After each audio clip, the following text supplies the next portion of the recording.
The saying goes that if you don't know where you're going, you'll get there. Or that if you fail to plan, you'll plan to fail. And we're basically reflecting back on our sales calls in the last 30, 60 days and trying to understand what's the common denominator in most of our sales calls when it comes to goal setting and objective. And it's important for us because we want to figure out where we're heading with our agency at the level that we're scaling at the moment. We're trying to do a bit of forecasting projection and see where we can be realistically in 5-6 months. So when we ask clients, where do you want to get to? And they say, as far as possible. How many clients you want to sign? Oh, as many as possible. How much you want to make? As much as possible. Oh yeah, of course, yeah, you want to make as much as possible, but we want to keep this smart, so specific, measurable, actionable, realistic, time bound, right? We want to have clear projections because at the end of the day, it's just numbers. It's numbers on a spreadsheet. We follow the process. We follow proven models. We get there. There's no doubts. There's no ifs about it, right?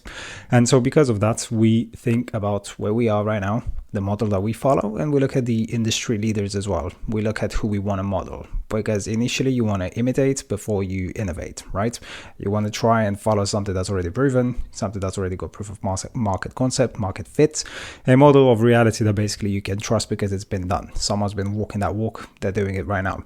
And in our case, we're basically looking at Charlie Morgan. We're looking at Serge Guattari. We studied how they got to where they are at the moment. So there's two big claims here. One is 1.2 mil a month, and that's Charlie. And the other claim started as a 500K per month. It's probably going to be way above that at this point from Serge, right? And we're basically looking at the numbers. We're trying to understand the maths behind it and how can we get there as well. Because at the beginning of the year, well, at the end of last year, we don't dwell on this too much. We don't wait for New Year resolutions. Whenever it kind of crops in our mind, that's when we pull the trigger on it. The goal that we basically have set out for ourselves is to get to 500K per month. And now that I think about it, I'm thinking, why don't we actually try and hypothesize what it would be like to get to 1.2 mil a month and beyond, which is, it's a 7-figure run, it's an 8-figure run rate for the year.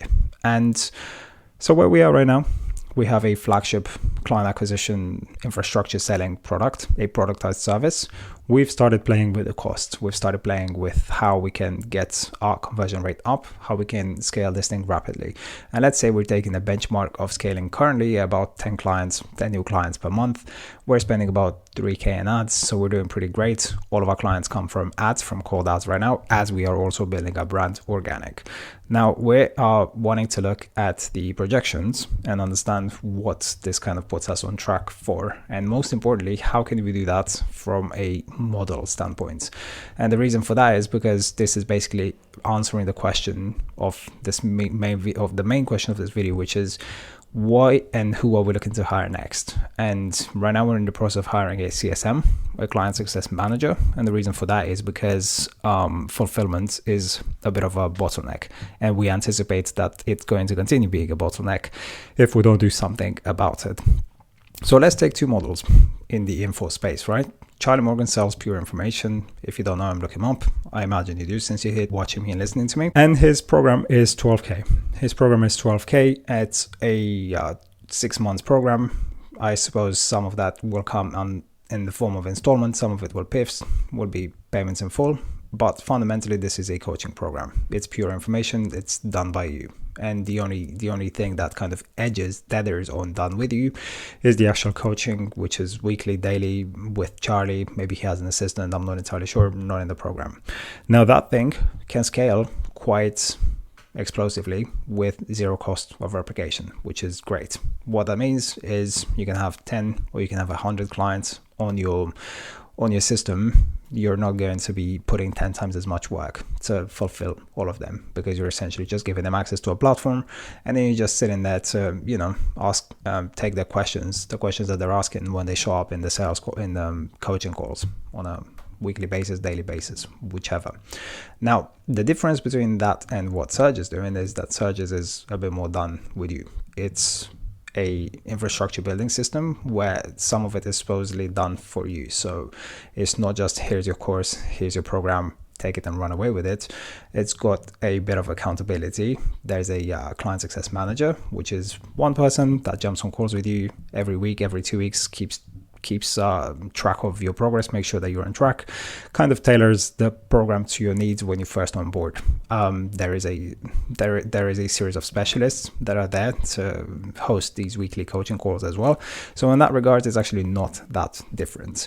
The only difference is that they also place resources in your company. So that's in the form of appointment setters, which obviously scales linearly. The more people you sign on the program, the more setters you're going to need, the more closers you're going to need. So that means that they need to have two funnels for hiring. You need a funnel for hiring setters and you need a funnel for hiring closers. If we were to take some of those systems in our client fulfillment, which we definitely are, then we would need to have our own systems to hire these resources. And not just those, but also project managers, perhaps, media buyers, graphics designers. It depends on how much end-to-end service fulfillment we want to offer for our clients.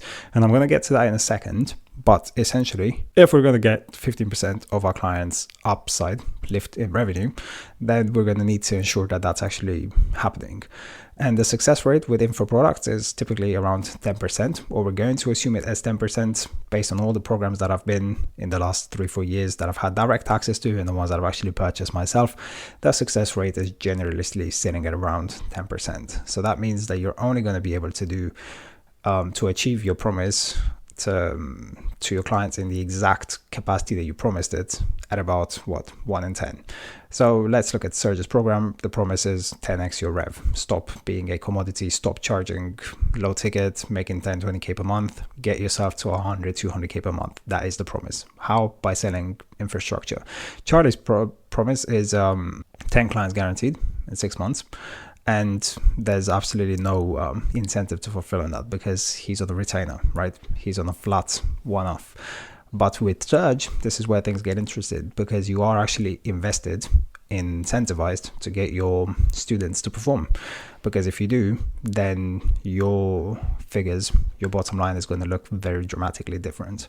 So for that purpose, we are looking at how many clients it takes to get to 1.2 mil per month with Charlie, with Surge, and with our own service. Charlie is currently onboarding, let's say, from his own videos, actually, he is onboarding 100 new clients per month. He's taking typically 1,200 calls per month, and they come from equal proportion. 400 of them come from inbound, aka ads, 400 of them come from organic, from his YouTube channel, and then 400 of them come from his outbound efforts with setters in DMs, an entire process in its own right. Now, I'm going to digress only slightly to give you something that basically I had to sit through a whole hour video to understand. I don't want you to spend an hour watching a whole video just to get a couple of nuggets, although if you want to, feel free to go online and check it out. Basically, the acquisition, the CAC, cost per acquisition for him, looks a bit like this. Organic, obviously free. Ads, $2,400 per new client acquired, and outbound, $1,200. So outbound is clearly more effective when it comes to the spend in terms of the overhead, in terms of the resources required. But they all pull in a nicely, I guess, somewhat balanced and risk diversified fashion.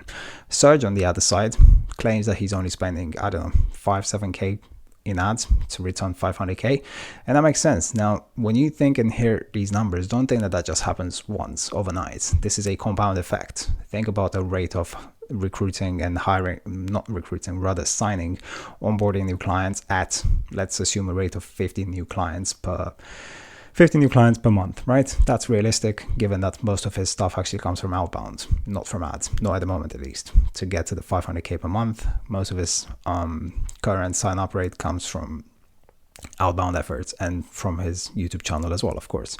So if Charlie's rate is 100, while Surge's would be 50, that means in 6 months, he is at 300 clients, and that would get him the 500K. That would get him the 500K if it was pure retainer, but it's not, because we have the 15% on top of that as well. And that is basically taking this number up to the 1.2 or something in that region. Just to give you my experience, our experience of scaling so far quite rapidly in the last 2-3 months, the bottlenecks are immediate and they are in fulfillment. And that's why we are hiring a client success manager, because we want to make sure that clients who sign with us actually get to the results that they need. And also because we are a bit more done with you, we're a bit more hands-on. We actually build the infrastructure in the clients' companies. We currently still run their ads. We currently still build their proof of concept funnels, their scripts. We script their ads, we script their VSL. We're moving to a place where they script and do most of this themselves because we want to be leveraged and because we want the client to have authority and ownership on the creation. A lot of clients are very protective of their brands, and a lot of clients have very clear directions and expectations on how it should look. And so no one can do it as good as you can. No one at the end of the day would care and not just care, but actually know the ins and outs of your business as intimately as you do. We have surveys, we have extensive market surveys where we basically dive into our clients' expertise and their experience of working with their ideal client, ideal customer prospect profile. And we extract that in order to get to the first proven ads, to get to the first proven funnels, acquisition funnels. But beyond that, the implementation and the optimization should come from the source, directly from the horse's mouth. And that is basically the place we are slowly moving towards, a place that is more hands-off, more done by you under our very specific instruction, guidance, accountability, and clarity path kind of setting, so that things can move in a prompt manner. That's because a lot of clients take too long to actually get the results, take too long to implement and to fulfill their end of the stick. And this is a pretty labor intensive, I guess you could look at. It's kind of involved. It takes two to tango in our product, in our service. It's not one of those things where you kind of set it and forget it, or you get an agency to do it for you, because it needs your involvement. It needs your input. And because of that, we are constantly working on refining the product, which is interesting because when we first started out, or at least when I first started out, I certainly thought that the product kind of works itself out and really acquisition should be the bread and butter of it. Fundamentally, agencies are acquisition machines where sales and marketing is the main focus. But the biggest realization is that when you are incentivized with a percentage of revenue, when you are incentivized to get your clients to fulfill and to 10x their revenue so that you can get a piece of that, then your product has to be impeccable. Your product has to actually increase the chances and the likelihood of success. And for that, there's so many more disciplines that go into it than there is just pure marketing. Pure marketing, pure techniques and strategies, tactics are 20-30% of the success. The other large percentages are accountability, process, project management, and also resources, because the more we can get done for the client, the less they have to do themselves. And that's where AI is going to play a huge part. Right now, we're looking at technologies that can replace video creation, video ideation. So both of those things we try to outsource to AI, which is ultimately the best example of zero cost of replication, right? You get a subscription for 20-30 videos a month for $50 from Hagen or whatnot, other tools that are kind of catching up now. And suddenly you've solved a big problem, which is people showing up in front of the camera and producing content. I hear and see people saying, oh, long form content is hard and that's why nobody does it. Forget about it. Long form content, short form content, any content is going to be churned like it's no one's business. It's the technological advancement is so quick. I could possibly sit here on my bed and just script videos that then the AI could run away with. And to my understanding, there are already personalities in the industry who are testing AI creatives and they're actually outperforming their real creatives. So buckle up, because that's not going to be a differentiator anymore. And if I think about it, the intellectual property won't be that much of a differentiator anymore either, because you can use the language models to come up with it. So what will it be? It's probably going to be the glue that holds it all together for a while at least. The research, the understanding of which tools can be used and where, and the actual spending of time to figure these things out and to sit at the forefront of it. That's the kind of value service provider will still be able to bring to their clients. We have a coach right now. It's one of our outlier. We don't typically work with coaches. We mostly work with consultants and agencies, acquisition agencies. But this coach is currently migrating their entire infrastructure on AI. So the funnel is created on auto funnel, the VSLs on HeyGen, the scripts, obviously ChatGPT, editing, captioning, captions. What else?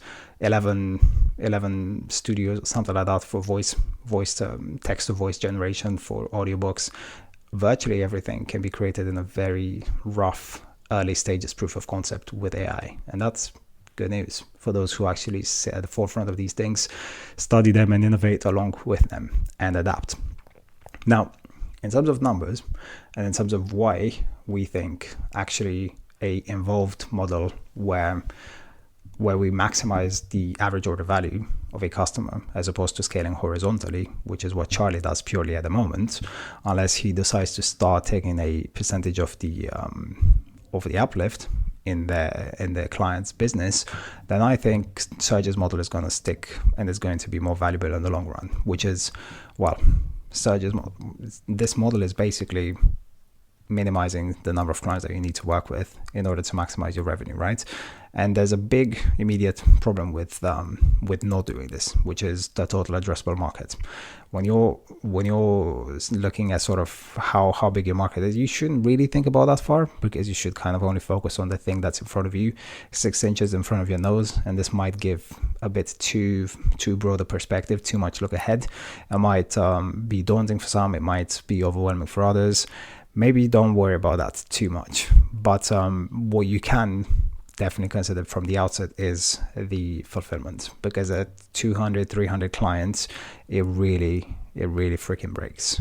It's somewhere where you can't be doing, you can't be achieving results unless you have a solid team of 8 players. And if you have 300, and that's already a challenge, I can only imagine what it's like at 600. Or if you wanted to even scale beyond that. There's definitely limits where these agency model break. So that's why we basically want to look ahead. We want to understand what we should set ourselves up for now in order to be successful later on. Because at the end of the day, we do have proof of market concept. We have offer market fit, product market fit, message market fit as well. Our ads are currently generating a roughly 10x ROAS, return on ad spend. We've spent about 3K per month and signed about 10 clients. We don't have enough history to actually substantiate this with enough conviction, but we're definitely going to be able to do that in a month or 2 from now. And so because of that, it's important to start thinking of better ways to squeeze more value and to generate more value for our customers as well. An interesting model, which I've been sort of toying with and speculating with for a while now, is instead of trying to get percentage of the revenue and a fat retainer as well, of 15K, 12K over 3-6 months, is to, one, accelerate the achievement of the goal, the end outcome. So if you can do it faster, you're already winning against your competition. If most programs are 6 months programs, well, we're striving to do ours in 3 months. And the second thing is delay the ask, which we keep advising our clients as well. I'm potentially considering a model where we wait for our ask until the revenue is realized. And what do I mean by that? I mean the Hormozi model, where you kind of go in the gym, you do your thing, you do everything on your dime, and then you basically take all of the uplift, all of the revenue generated from month 1. And that is a way to basically get 20, 30, 40K right out of the gate. In a local home improvement business, for example, you can think of it as, we'll come to your business, we'll double your business, you won't lift a finger. Why? Because we'll run our own ads, we'll bring our own sellers, we'll bring our own closers, we'll basically 2x your business in a month. So if you're making 40K now, you'll basically have made 80K by the end of next month, because we know the offers, we know the ads to run. We can run the ads, we can get the leads flooding in, we book the seller and the closers calendars packed, and we basically get you 4 or 5 new high ticket business gigs by the end of month 2. And basically all of that revenue is ours. And then from there, the recurrent is yours. Of course, that does require vetting your prospect very carefully. It does mean they have to have a continuity model where they have recurrent revenue. because if it's a one-off, then they're not going to want to give it to you. They're not making anything off of that. They're only fulfilling. That's absolutely a no-go. And the second one is they have to have an offer that's high ticket enough, or that has enough continuity and enough lifetime value. So think about it this way. It's either a very high ticket outset from the outset, in which case you can take a chunky percentage of that, 20-30%. We'll see what we can get away with, what makes sense. Or they have huge lifetime value. So let's say SEO and programmatic ranking companies that have not that much of a initial average order value, say 2-3k ticket, but these clients sit with them, stay with them for 2-3 years, right? So if that's a 20-30-40k lifetime value, then taking 100% of month one of 10 clients is an absolute no-brainer. So that's another way to squeeze a ton of value up front, but it's much more resource intensive. It's definitely much more complicated to fulfill, more operational drag. It does require in-depth expertise in the niche. You need to actually have the model proven in order to be able to go and then scale it, to so-called franchise it, rather fulfill it for competitors as well.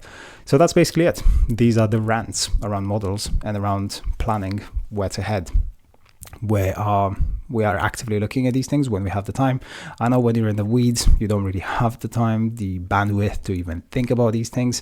But if you're spinning your wheels, if weeks go by or even months go by and you're not really progressing, then you need to revisit the model and you need to know your numbers as well. Without that, you can't really go anywhere. So that's basically it for me. I hope this gives you a bit of perspective. I hope this gets you wondering where you're heading, what your model is, how you're monetizing, how you can maximize value, and have fun with numbers, because numbers don't lie. And at the end of the day, when you have a clear, cold, calculated look on your biz, you know exactly where you're heading, you know exactly what's possible, and most importantly, you don't just take what some random on the internet is telling you, because you've got it and you can see it for yourself. Awesome. Have fun. Until next time.